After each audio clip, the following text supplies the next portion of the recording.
If you have any questions for Politics and Science, you can direct them by email to politicsandscience@madriver.com. That's politics, A-N-D, science at madriver.com. Politics and Science can be heard weekly on WMRW LP Warren 95.1 FM, airing on Mondays at 5 p.m.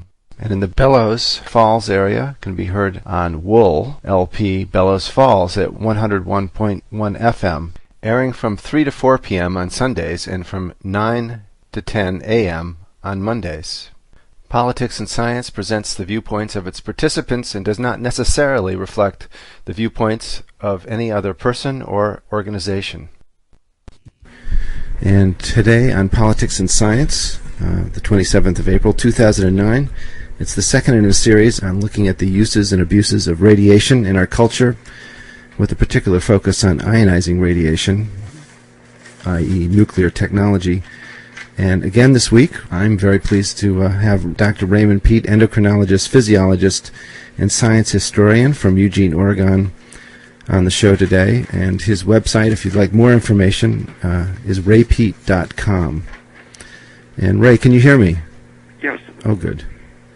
Last week, we talked about some of the systemic and long-term cumulative effects of X-rays and other types of radiation. We also discussed radiation from power plants, and many times our medical establishment compares it to less harmful things like sunlight, and you discussed that and basically pointed out that it's like comparing apples and oranges.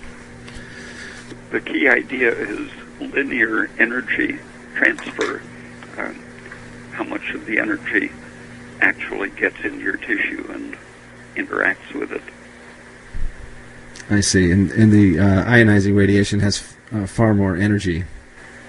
Yeah, and some of it, like the isotopes that get into the air and food, release particles that have an extremely high energy transfer, and so those are the worst. And the others penetrate deeply and do damage along the way, but the intensity of the radiation isn't the main thing. It's how much they interact with your tissue and in what ways. So those are actual radioactive particles. Mm-hmm. Last week we talked about those, and we touched a little bit on the history of radiation. I mean, you talked about some of the scientists getting badly damaged by handling radioactive substances. We didn't really focus on the history of the uses of radioactive materials in science and medicine and the military, which is eventually how they really got popularized. But Ray, could you perhaps give us a little summary of how radioactive technology crept into our culture? Oh, almost immediately when the Curies discovered how deadly poisonous radium and related isotopes were, the medical profession became very interested because it was a fancier way to destroy tissue instead of just poisons and surgery and cautery and acid and such. They had a new technique that seemed technological and impressive, and so it very quickly went from treating warts and tumors to all kinds of bizarre quackery. I knew people when I was in college whose facial bones were collapsing because they had X-ray treatment for acne, and people whose hair had fallen out because they were treated for ringworm with X-rays. And it was just total ignorance and arrogance combined to use whatever turned up. Who is treating them, Ray? Regular doctors. Just regular general practitioners? Yeah. And when I was a kid, shoe stores still had X-ray X-ray machine so anyone could look at their feet, bones, and see if the shoes fit. Just a technological gadget that entertained people. But regular doctors had fluoroscopes that would let you watch a person breathe and watch their heart move and watch their stomach and intestines move and so on. And they were pumping nearly lethal doses of radiation into people. They would just stand there talking and watching for entertainment. Some of those things were putting out 50 to 100 rads in even a short treatment. And if they had come in for a weekly exam, they would have soon been dead. And just to compare that to a normal exposure from a chest X-ray, how much is that? I guess approaching 1,000 times more from some of those fluoroscopes. Wow. And in the last few years, I've talked to people who had a combination of heart treatments where they put a tube or a wire up into your heart to open a clogged artery, but they use a fluoroscope to watch where it's going. And these people get a tremendous amount of exposure that is cumulative, and it can cause brain degenerative diseases.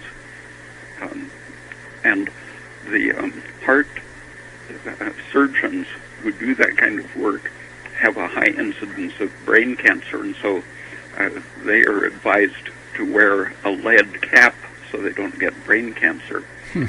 But the various types of physicians who work with radiologists and heart surgeons especially, have a higher rate of girl children, and that's the same as electricians who work around high voltage power lines, and the birds that nest near the high tension lines. It doesn't have to be ionizing to have really major biological effects. And why is it that they produce girl children instead of male children? Apparently the male fertilized ovum and embryo and fetus, at all stages the male is weaker. The female has a better resistance in general. I see. Partly it's because all these types of radiation imitate estrogen in their biological actions, and estrogen tends to bias the sex ratio of the offspring. These fluoroscopes you were talking about, they were a novelty. What year were you talking about originally, where people were using it just to observe the breathing and things like that? All through the 40s into the 50s. Mm-hmm. The shoe stores, I think they were outlawed in the mid-1950s. And in the 40s, did doctors have any idea of the danger of X-rays, or did they just think it was a momentary danger? Doctors never have any idea about anything except what they're told is good practice.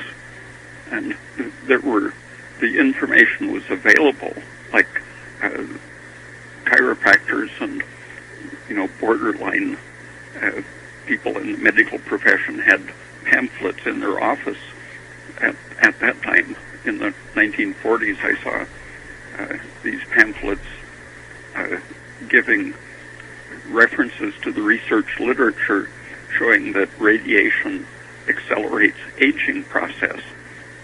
And meanwhile, real doctors were exposing their patients to doses that would not only accelerate aging, but would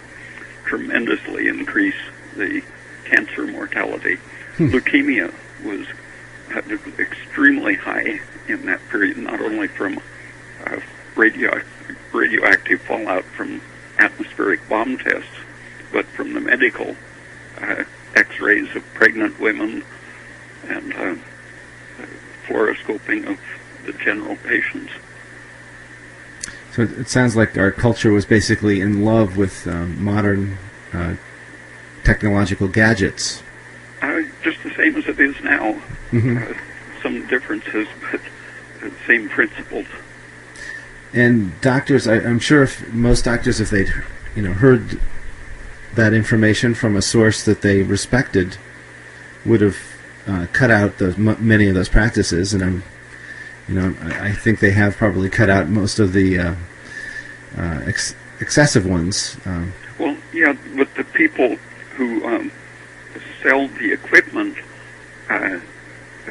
create mythologies to say, oh, those are just quacks that warn you that radiation will accelerate aging.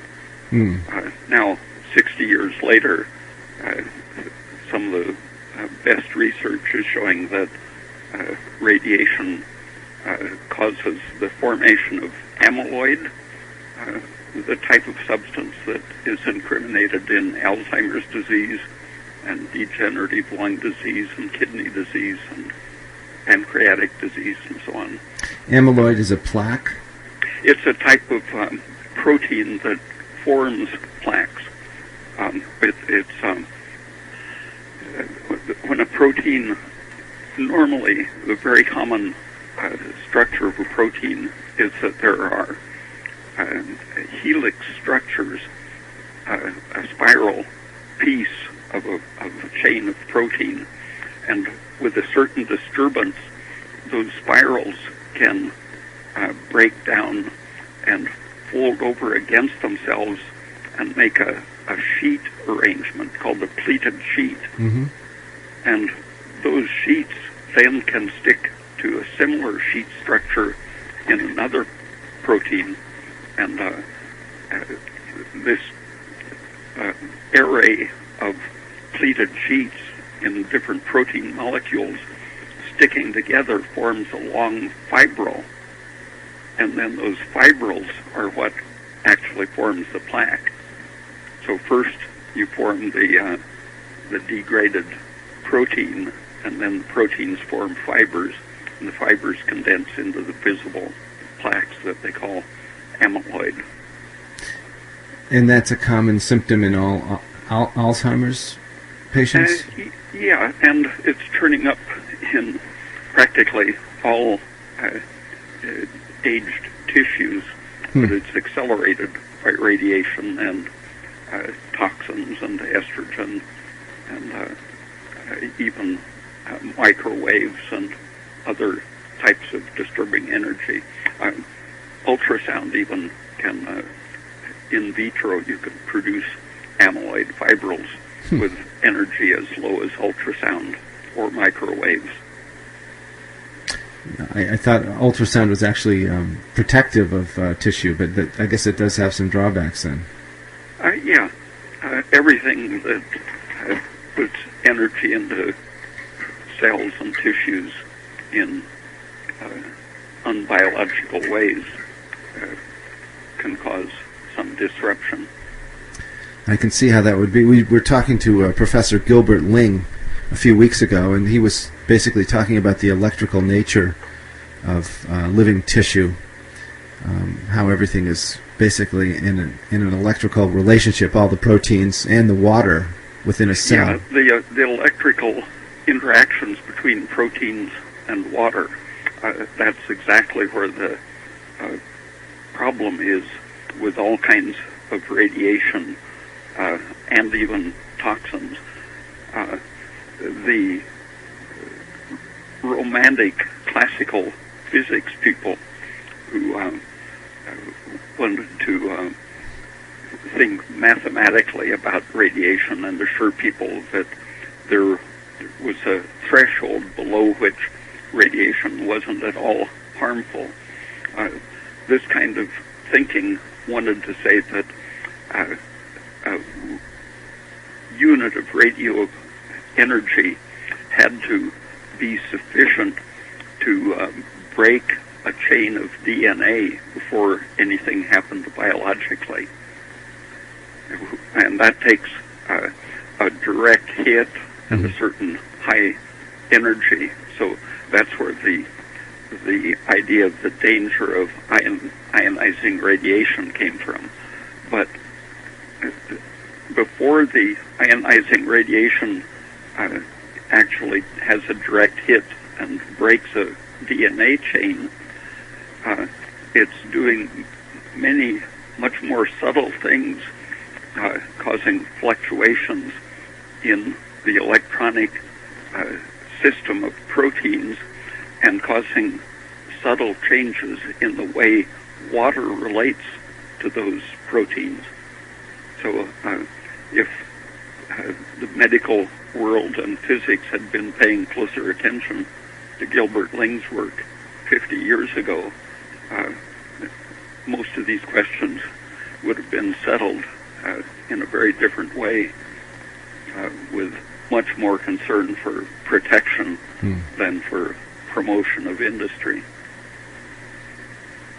So you feel like basically the marketing side of our culture it's what's determined its medical course. Yeah, the people with an X-ray machine to sell will tell doctors that this one delivers 10 times less energy, and the dose is below the threshold, and so you can give a person a sub-threshold dose every 6 months if you want to, and they'll never have any harm from it. But these little sub-threshold doses actually modify the water structure, which directs the way the tissue develops and affects things like the immune system and the way nerves pattern themselves. And so it redirects the course of your development. And in a young individual, that deviation of development can produce drastic and fatal effects very quickly. In mature people, it accelerates aging and degeneration more often than a quick cancer or other lethal event. So people became more and more concerned, because it seems like there is more concern at this point. People were already beginning to understand it in the 1930s. I mentioned last week that Thomas Edison, after 1904, became a great opponent of the medical use of X-rays, and other people, especially in other countries, were studying the actual biological effects. And in the 30s, there was enough known that they should have shut down all medical X-rays and banned the development of nuclear industry. But the government and the nuclear industry and the medical instrument corporations were re-educating the people and convincing the public that those researchers were only unrealistic quacks that hated technology. But the subtle effects of the interaction of radiation with cellular electronics and cellular light effects and water interactions with proteins and so on, all of those were developing along another course all through the 30s, 40s, and 50s. Albert St. Georgi was one of these people working on the subtle but essential biological interactions of electrons, water, and light. And for, I guess, 20 or 30 years, he was just totally sidelined, even though he'd won the Nobel Prize for work on vitamin C and respiration. His work on light and cell luminescence and so on just put him out of the mainstream.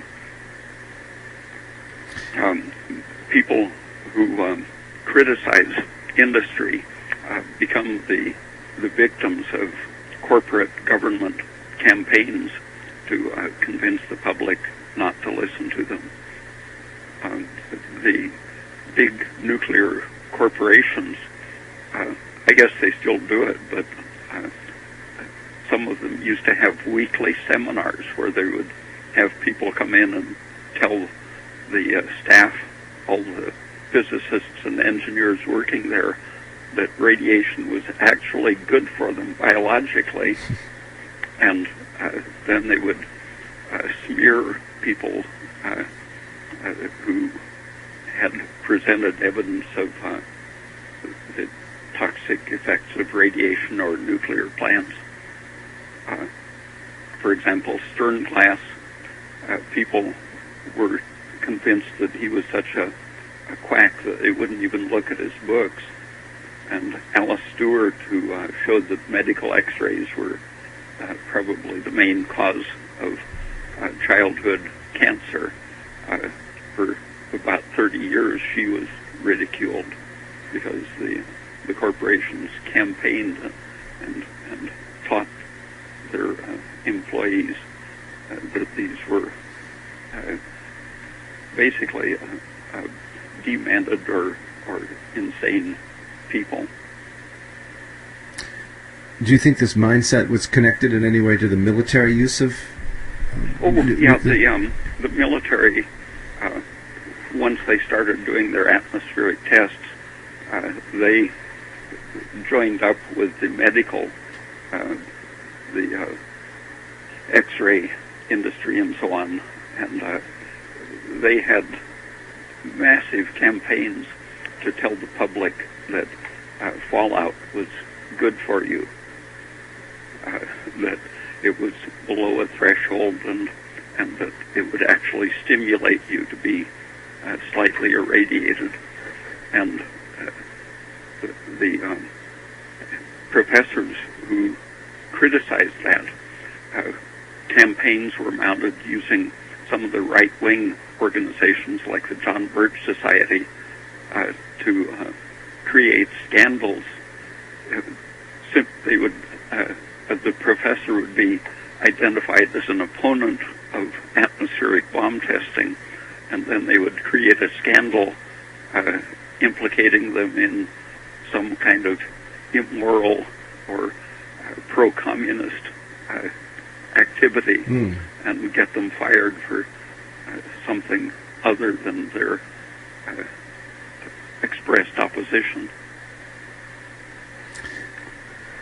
So it was really an organized campaign. Yeah, very involving organizations like the John Birchers and the CIA, and the national, the U.S. Public Health Service was a major player in that campaign to incriminate the critics and hide the evidence, destroy the evidence in many cases, and tell the public that they were safe.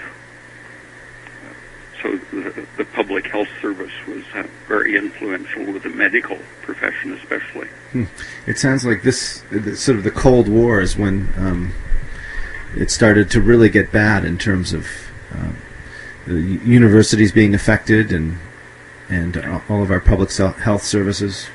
Yeah, there was no line between physics and biology because the people with a biological orientation, St. Georgie and Gilbert Ling, and anyone interested in the subtle biology, they were called quacks, and even the Cold War got involved because the idea of acquired damage other than a random mutation was identified as a Lysenko Soviet doctrine, and they were fired. So you had to be a certain kind of genetic dogmatist to teach biology in the United States after 1950. Yeah, that's just so bizarre. I think most people think that science is an objective, basically art, and that empirical art, and that's basically the bottom line. That's a very good place to get insight into how the whole system works, is to start with German Romantic physics in the 19th century, mm-hmm. and see how that directly led into the 20th century nuclear physics. They were wanting to subjectify physics and make it part of a spiritual quest for unity and seeking the absolute. And facts got in the way. It was presented as a subjective art expression. And that's where the Heisenberg thing came in, that you can't know the things on the fine level. It's all ultimately random. And so our mind, the knowing system, is the only thing that counts. So it's sort of a victory of subjective idealism over empirical science. That's interesting. I didn't know it started with German Romantic physics. It sounds like it's sort of the beginning of eugenics and Aryan pure thought. Yeah. Hitler was just a business-like application. The others were more refined and ethereal. And it's discouraging that should live on to this day. Oh, well, it was deliberately imported. The journals of human genetics originated in the eugenics movement, and they renamed themselves after the war, but the German physics and genetics people were idealized, and many of them were imported to become influential in the United States.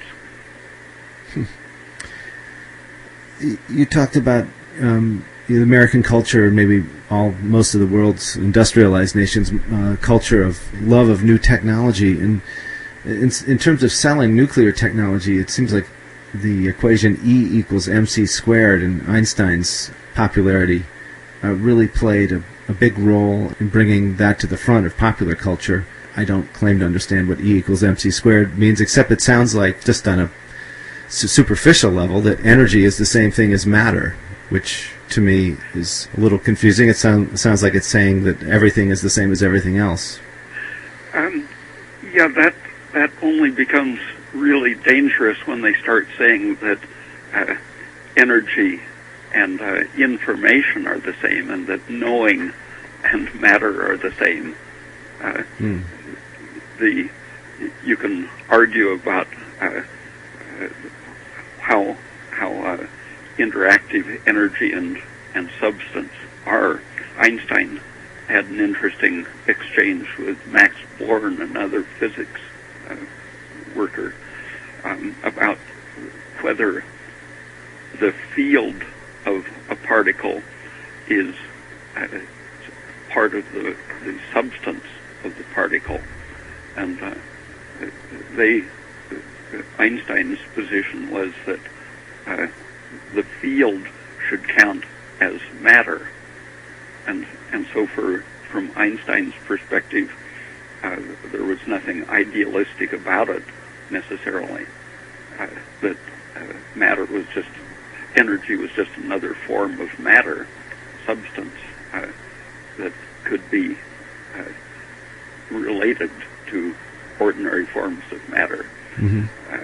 But when you invoke the quantum ideas, the Heisenberg principle, then you throw out matter and substitute mind and information. And much of the computer culture is committed to that kind of doctrine about the nature of knowing and information. It wants to take the substance out of information. So when you say that the field is part of matter, that means that the matter is part of its environment? Is that what you're saying? Yeah. All of world, including our knowledge of the world, is part of the same substantial stuff. The process of knowing becomes substantial and physical.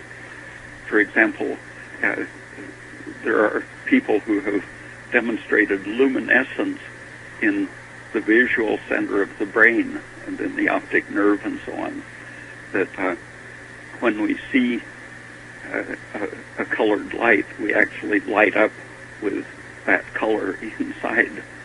And so it's putting consciousness right into the physical interaction with different substances interacting. So you can think of our consciousness as a physical resonance. We are learning to tune ourselves up to the energy of the substance outside. And there's nothing anti-material or ethereal about that kind of interpretation of consciousness. But the people who talk about information being transmitted along nerves which have a simple all or nothing, on or off switch-like behavior, that reduces knowledge and its interaction with substance to something mathematical. So many on switches and so many off switches are supposed to amount to consciousness, but nothing is left that relates to how we experience reality. We're talking to Dr. Raymond Peat, endocrinologist, physiologist, and science historian from Eugene, Oregon. So it sounds like they're reducing, what you object to is that they're reducing life to something that's just basically mechanical and it doesn't really live in the environment. Yeah, and it's always, if you see information as separated from substance, your interpretation, like the Heisenbergian idea, interpretation is what makes the difference, because you can never know the actual details of the fine structure of matter. And so your theory of what you're perceiving is the real thing. and so it reduces consciousness to a cluster of theories, like states in the computer. It sounds like it reduces confidence, too. It sounds like Heisenberg is saying that you can't know your own world and you can't be sure about it. It's all probabilistic and random. And is that essentially the message of quantum physics? Yeah, and the really bad consequence is that it all becomes deductive.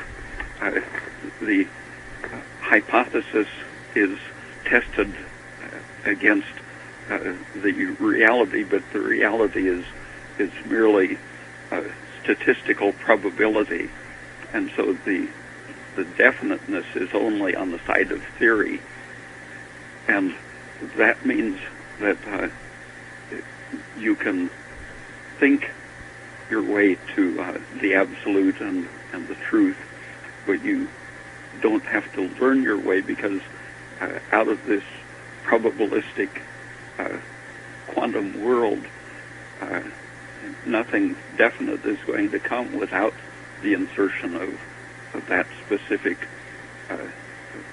set of deductive mind principles. And the other way of looking at it is that knowledge is always something that is inert and in the past, except when we're learning new knowledge.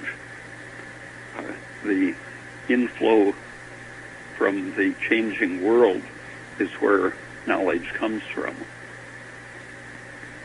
When you're talking about those not being able to know the world, do you think that scientific attitude of quantum physics is used to basically say that, even though there's radiation there and it may, cause some harm, but we can't really know that? To me, it just, I guess, get the general impression that it's taking away the liability, because you can be a corporation out there and pollute the heck out of the world and make a lot of people sick, but none of us can really know if that's really true, and so it's just the way it is. Yeah, that's for decades. John Goffman went around working for the government saying that we can't know that this is causing terrible damage in the future.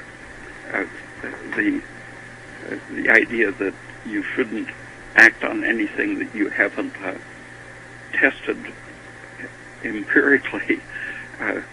You can't make your judgment as one piece of the world sensing the possibilities, but you have to do everything after the fact.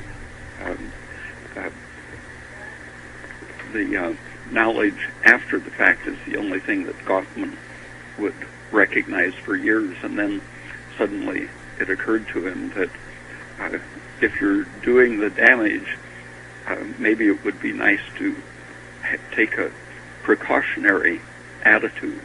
And now people are talking about a precautionary principle, that you should think about what harm might happen in the future, even though it hasn't been hypothesized and tested in the conventional scientific way.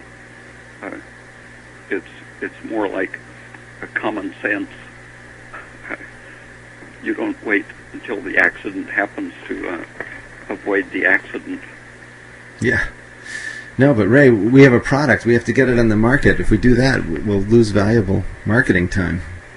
Yeah, and that somehow people forget their common sense when they see people in white coats and being sponsored by big corporations and the government, saying that we have no knowledge that this is going to harm you in the future. Yeah, and it also sounds like quantum physics is a very good physics for an authoritarian culture. If you've ever listened to a lot of physics professors or tried talking to them, you realize that the whole physics culture has that authoritarian, textbooky quality. They don't know anything if it isn't in the textbooks, and if it is in the textbooks, you can't question it. They are very hard people to actually talk to, except things like bowling or golfing and their weekend activities. Mm-hmm. They can act like regular people, but as professors, they are in a separate world.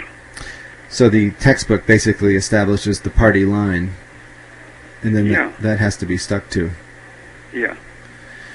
And if you read the professional science textbooks, looking at old ones, it's as interesting as reading novels to see how a given professor was constructing his textbook. But they are sometimes interesting individual works of art, but the outstanding thing is how rigid they are. When you say it's like reading a novel, how do you mean? That you can see the mind of the creator at work, sorting out the things that are to be emphasized, and not expressing maybe this happened and maybe this is true. Mm-hmm. A novel would get very complex and confusing if they tried to be empirical about their imagination. I see. The textbook writers are always too sure of what they're saying, and they're almost always wrong. In the textbooks. Yeah. you look at old textbooks, it really makes me think of Monty Python. Maybe you should put some of those skits into screenplays. I've thought of that. We have about 15 minutes left, and I thought maybe we'd touch on a little more about nuclear power. And one of the arguments I've heard now for bringing nuclear power back is that, number one, for global warming, because it's purportedly creates less greenhouse gases, although Helen Caldicott was just here, and she agreed with many of the things you're saying about radiation, and she said it is cumulative, but she also said that the production of nuclear power involves tons of greenhouse gases because it's so energy intensive to not only build a nuclear power plant, but also produce the fuel that goes into it. And I think some of the arguments for bringing back nuclear power, because basically a new plant hasn't been built, I think, in 30 or 40 years, is we should do what the French do, which is recycle the spent fuel rods that are slowly but surely building up in all the spent fuel rod pools outside of every nuclear reactor in this country, with no place for them to go. Always one of the big technological problems of nuclear power is what to do with the fuel. And a lot of people are saying that, well, we can recycle those. And you said you just looked into that. Yeah, there's a website called Environmental Devastation Caused by Reprocessing Radioactive Waste. And they mentioned that the French plant has annually discharged 100 million gallons of radioactive waste into the English Channel by way of an underwater pipeline. And there was, you've probably heard of the industry and military dumping barrels. Yes. Hundreds of thousands of barrels of radioactive waste dropped in the ocean about 10 or 20 miles off the coastlines all over the world. God. And those things are leaking, and the food chain from the English Channel, it has already drifted up to the Arctic, over to Canada, and it circulates, gets into the food chain, and then 20 or 30 years later, the people on the continents are starting to eat the radioactive fish that have eaten the waste they dumped in barrels. But that was banned in the 90s after 60 years of dumping. Who was dumping it? The military, or? Yeah, the Atomic Energy Commission, the Navy and Army, and anyone who was authorized to use it would dump it. And the dumping in barrels was banned about 15 years ago. But they didn't ban putting a pipe out under the ocean and pumping it out. God. And so this website says that the plant in The Hague alone has been discharging 100 million gallons of waste every year. And another one in England, some in the United States, dumping from the reprocessing plants. They're dumping these immense amounts of waste, more than they dumped in barrels. So someone knew that it was bad to dump barrels of radioactive stuff into the ocean, so then they started pumping it in pipes. We need some kind of a concept that doesn't specify whether the behavior is governed by insanity or criminality, because it all amounts to the same thing. Yeah. The waste that's coming out of the pipes from reprocessing the nuclear waste, is it contaminated water, or is it actually particles? Or particles. Huge amounts of even uranium and plutonium are getting into the water, and the fish are taking it up. Strontium-90 and the shorter acting isotopes, but the whole range of junk is getting into the ocean still. Yeah, that's really discouraging. Well, I hope that perhaps people will take a second look at nuclear power before they actually start building any more plants. It's never made any sense to me.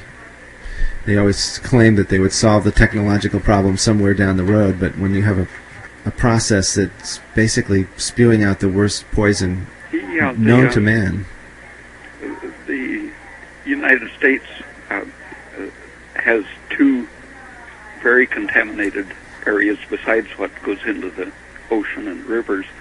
The Hanford plant in Washington and the Greenville dump in South Carolina.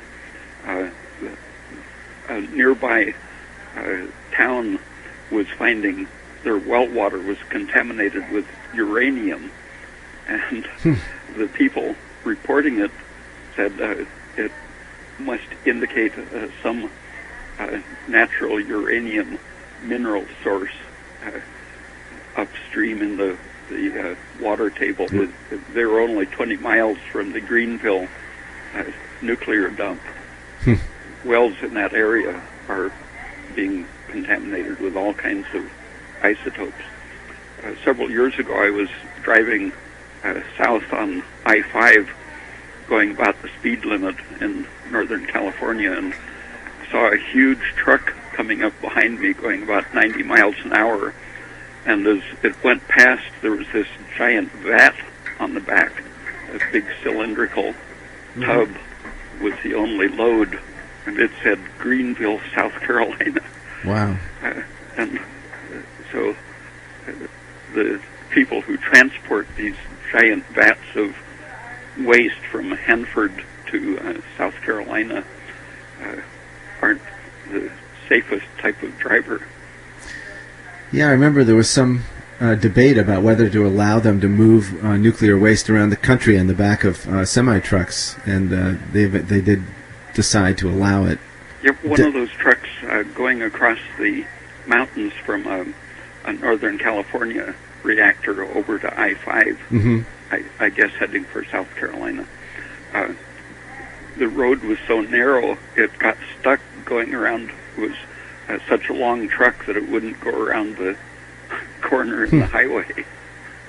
And they had to take the truck apart, which took all day. But the people in charge of the whole nuclear industry are no smarter than people who tend cars on the freeway. Yeah, that just seems like such a vulnerable thing, vulnerable place to put such dangerous material. Another thing I wanted to talk about that doesn't have to do with nuclear power is incineration of medical waste. Now, I understand that goes on all the time, and that's actually putting it into the air. Do you know anything about that, Ray? No, but they in general don't worry much about, like when they put radioactive iodine into a person. They don't worry about the person's urine. And when bodies are incinerated, that goes into the air. Much of it is vaporized. Oh. Well, that's true. I had never thought about that. I mean, there's actually those radioactivity or toxins that are in our bodies if you get cremated. If they die with radium needles in their organs, for example, and just the mercury in teeth gets vaporized. Oh. I mean, it's actually more dangerous at that point than it is possibly in your mouth. You see. You talked about Alzheimer's being caused by nuclear waste or ionizing radiation, and does that correspond with sites near power plants and nuclear reprocessing plants? No one is very clear about that, but I think it'll turn out that it does.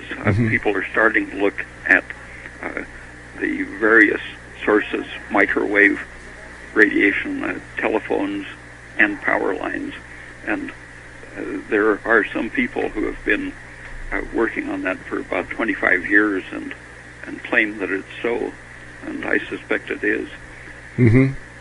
So you think... go ahead. cataracts are another interesting thing. They're easy to study in a way because the cataract is a different state of the living matter, and people have been trying to understand what happens in a cataract, and it's probably analogous to what happens in Alzheimer's disease, but you can it's a much simpler system made up of very few types of protein. And it turns out that in a cataract, the proteins aren't even denatured. You would think that the radiation would have to at least change the proteins to make a cataract develop, and they are caused by, like surgeons get cataracts from exposure to X-rays, and people who work around any kind of even low-level radiation, microwaves and so on, get cataracts. And it turns out that the cataract is chemically almost identical to the surrounding tissue, but it's wetter, slightly higher water content than the healthy tissue around it. And all that happens is a slight fluctuation in the electronic state of the protein, and that lets the water get out of control and lets water accumulate rather than being under the influence of the system of proteins and the electronic fields of the proteins.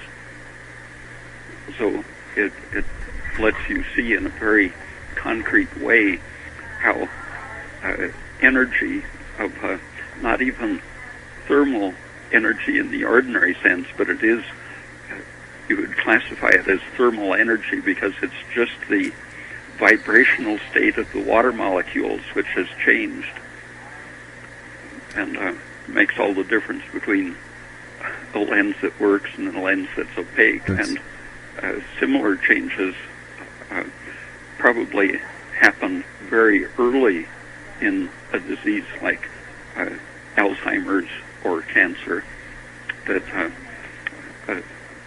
if the tissue was visible, you would probably see it as a changing state of the water and electronic behavior of the proteins that would be analogous to the opacity of the lens long before you got any of the major deposition of amyloid and plaque formation that eventually shows up in the tumors and the Alzheimer's brain and so on. So you're saying the radiation is changing the structure long before, in subtle ways.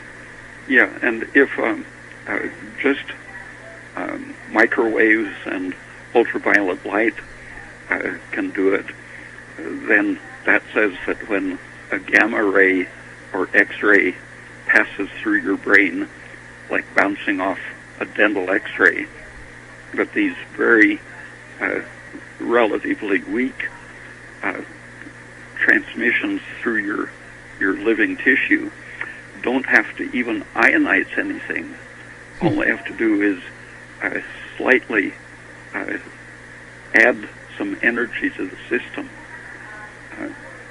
It can not even be sufficient to cause electrons to get into a chemically reactive state, but just enough to cause this semi-thermal fluctuation of electrons and water vibrations. I see. And last week, we only have a few minutes left. And last week you did say that there are things that if people have to be exposed to things like X-rays or any kind of stress, there are things that, as a physiologist and as an endocrinologist, you say people can actually do to fortify themselves. Yeah, keeping your energy at a peak, like getting the damage done in the late afternoon in the summer is best, but keeping your carbon dioxide up with adequate thyroid function, adequate progesterone, pregnenolone, testosterone, and so on, all of the tissue protective hormones, and the nutrients, magnesium in particular is the best established radiation protective nutrient. And coffee happens to protect against all kinds of radiation damage that have been studied. Oh, and niacinamide is a vitamin that is protective, and coffee happens to provide magnesium and niacin, as well as the protective caffeine and antioxidants. Well, that's great. Well, we didn't really get to talk about microwaves or Wi-Fi, which I guess is another form, but maybe some other time we'll get you back and talk about that if you're willing. And we've been talking to Dr. Raymond Peat, endocrinologist, physiologist, and science historian from Eugene, Oregon. His website is raypeat, RAYPEAT.com. Ray, thanks again for being here and for all Thank your you. work. Yeah. Goodbye. Bye.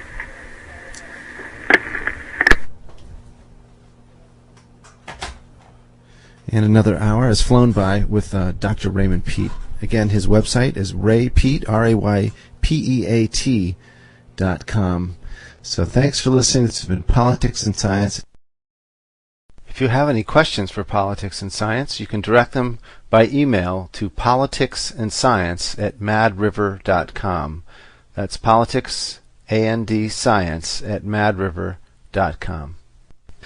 Politics and Science can be heard weekly on WMRW LP Warren 95.1 FM, airing on Mondays at 5 p.m.